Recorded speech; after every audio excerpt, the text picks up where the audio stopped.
Someone once asked me to canonize all the what they call Jones-isms, things that they'd heard me say that were either colorful or colloquial. Some of my sayings I got from a guy named John Sanford. I read a lot of his novels, and he talks about being crazy as a bucket of frogs and stuff like that. Things that I've been repeated as having said is things like hotter than the bottom of Moses' sandals. Someone has more keys than the Philippian jailer, uh, more confused than the sign language interpreter at Pentecost. Uh, Death eating a biscuit, which is a phrase that we use and we really don't even know what it means. But among those, in the list of things that are considered to be Jones-isms, I have a phrase that I use, and we folded him up like a church check. Now that could refer to jujitsu, but it really started out being referred to when we used the phrase after we shot something and it crumpled up immediately. It crumpled up instantly. You take a long distance shot, at a deer or an antelope, and you say, and he folded up like a church check. But the whole idea of being folded like a church check comes from this phenomenon of church checks and how they're folded. So the bank got new software. And so you don't have to walk in and fill out the little form, the little deposit slip, and put the account number in the little squares that are printed in ink too faded to see. You just give the check, and for those of you under, say, the age of 30, the check is a piece of paper. And on that piece of paper, it has the words "pay to the order of," and you fill in the blank who the order of is. You're going to pay the church or pay the phone company or pay an individual. And then there's a numerical value besides that, pay to the order of. And then it says, you put in your number, $200, $300, $400. And then you have to write it out in longhand on the line below it. And then you sign it, and that's a check. So you give these checks to the lady at the bank, and instead of having to fill out a deposit slip now, you just give her this thing, and they had this new little scanner. You put the check in it, and it looks like a miniature roller coaster cattle chute for checks. And if the checks aren't in pristine condition, sometimes the little machine doesn't like to handle them and doesn't like to read them. So my bank teller often chastises me because of the condition of my checks. Many of the checks that I present to her are smooth. They are pristine. They are unfolded. They came to me in envelopes. But if I hand her a check that has too many folds or maybe a little bit of a wrinkle, she looks at me as if I've given her something that Michael J. Fox tried to do origami with. Now, to be fair, she also compliments me when I give her smooth, unfolded, pristine checks as well. I'll probably speak at about 45 events in any calendar year. And many, if not most of these events are going to be churches. Now, I don't use my consulting fees for what I charge, universities and what I charge corporations, or when I used to do ropes courses. I don't use that fee schedule to speak at churches. I don't have a set fee for speaking at churches. A church invites me to come and speak, and I go and speak, and I don't know if they're going to pay me, and I don't really know what they're going to pay me. I wonder, since I don't have a set fee, if I could count that as tips and not pay taxes on them. I digress. Anyway, years ago, Brother Cecil May told a bunch of us young preachers, he said, "Gentlemen, if you guys get invited to speak, and it's at all possible that you can go, you should accept that invitation and go and speak, and don't worry about if or where or how much you get paid." And so when a congregation asks me to speak and I'm available, I say yes. And so I go to congregations of various sizes, and have never actually been very worried about how many people were there or how much money I would get paid, or even if I would get paid. It's been a minute. It's been a long time since I've spoken anywhere and didn't get paid. I've been doing this a long time, and people are kind to me, and I sort of have a reputation of being a speaker, and people understand that I do it for a living. And so I do get paid more often than not. It's been a long, long time since I spoke somewhere and didn't get paid. One of the universities that I speak at sometimes, they have an annual lectureship. and included in your summons to speak. You don't get an invitation. You get a summons. You've been granted the opportunity to speak there. And included in this is a requirement for you to submit a typed manuscript 6 months before the event. And included in your summons and the demand for the manuscript, you also get a request that you provide your own housing and consider donating your honorarium back to them. The second to the last time I spoke there, it ended up that I was going to speak midday, but then somebody else who was involved in a part of the program said, hey, if you're going to be in town, we want you to speak at an earlier slot. So I really needed to spend the night before in order to be able to get there on time. And so I just simply said, hey, could I get campus housing? Can I stay in one of the dorms?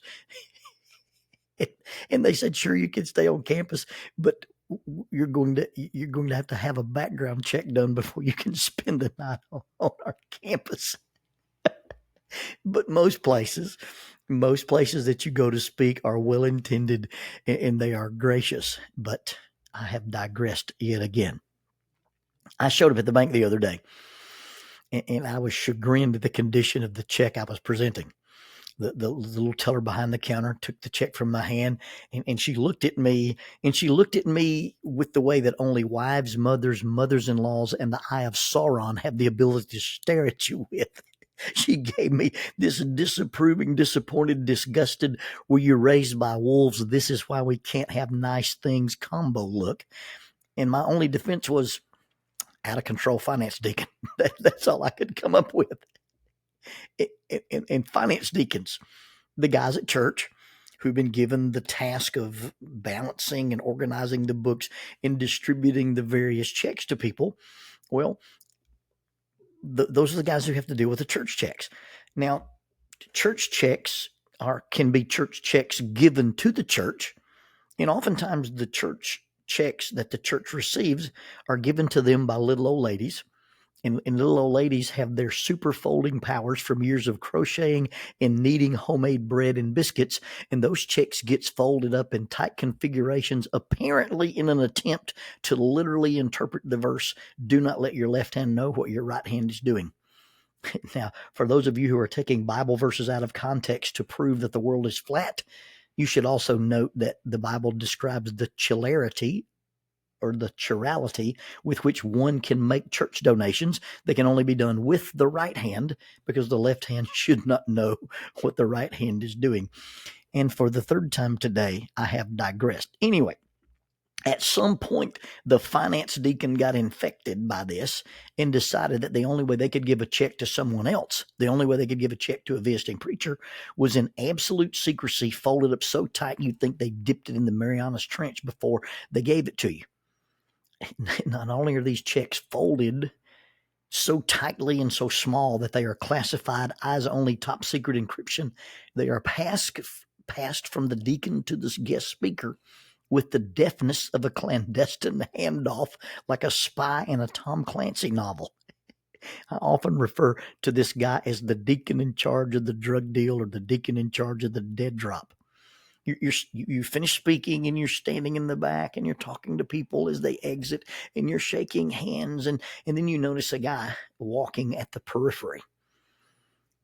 He's looking at you and he's circling and you begin to hear the shark movie music. Da-dum, da-dum. Dun, dun, dun, dun, dun. And then there's a break in the crowd. He steps forward, shakes your hand, but inside his palm is a folded piece of paper. No envelope, just a folded piece of paper. He makes eye contact with you that says, you never saw me. And just like that, he vanishes into the crowd. And so you put this little piece of paper in your pocket or in your Bible, and you don't even look at it until you get back home. So years ago, I was speaking at the Gurley Church of Christ. I received my invitation from their minister in residence, Jim Ashworth. Now, Jim is a wizened older minister, or he was. Jim passed away years ago. And he may have been the oldest minister that I ever knew. He was old when I moved to Huntsville, and as I lived in Huntsville for a number of years, he continued to be old. I'm not sure how old he actually was, but the rumor was that Jim Ashworth was so old that there were people in heaven who thought he had not made it. Jim's son, Andy, is a dear friend of mine and one of my favorite and most reliable interns that I ever had the pleasure to working with. Anyway, I spoke at this little church on a Wednesday night. And as the little crowd of people were exiting the building, and I was talking and joking with people and shaking hands, I noticed the church check shark deacon. This tall drink of water began to kind of circle in. And I heard the shark movie music. And I kind of got caught up in it. I made eye contact with him. He made eye contact with me. He moved in and moved me out of the crowd and turned me around away from the crowd. He presented his hand and whip, pow, and then there you go. And just like a fish shot with an arrow, he left me in his wake. And the last look he gave me caused me to hear an Obi-Wan Kenobi-esque voice say, "I was never here."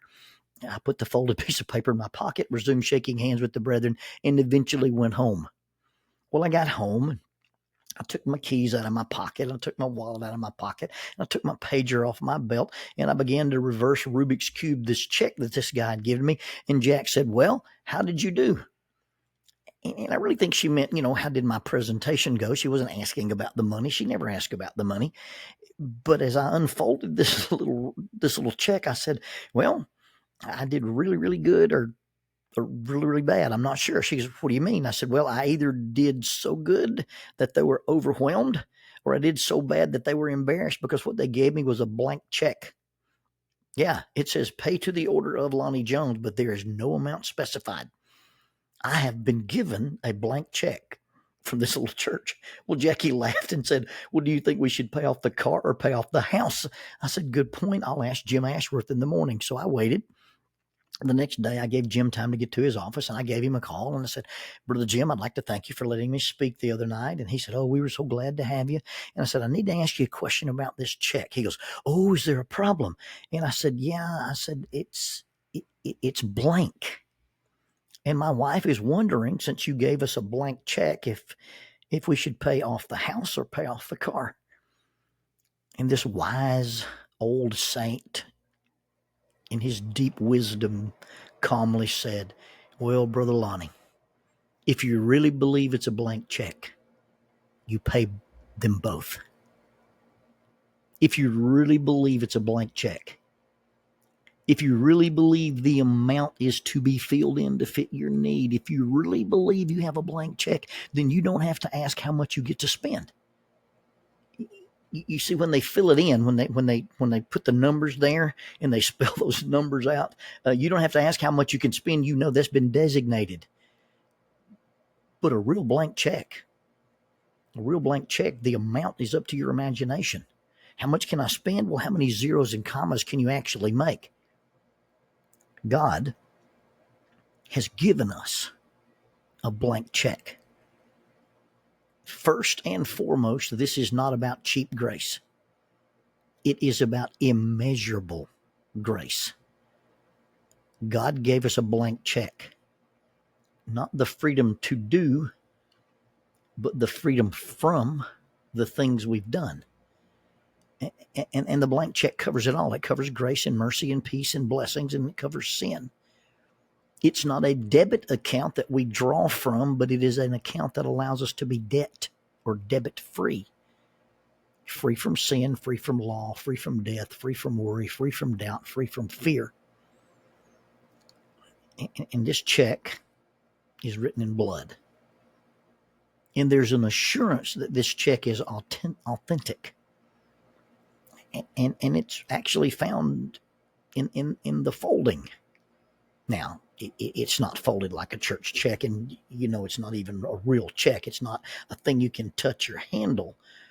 But there's this blank check God has given us, and we know that it's good for the amount, any amount you need, and it's authentic, and it covers all the expenses and allows us to be free and debt-free and gives us the power and the resources to give freely to others.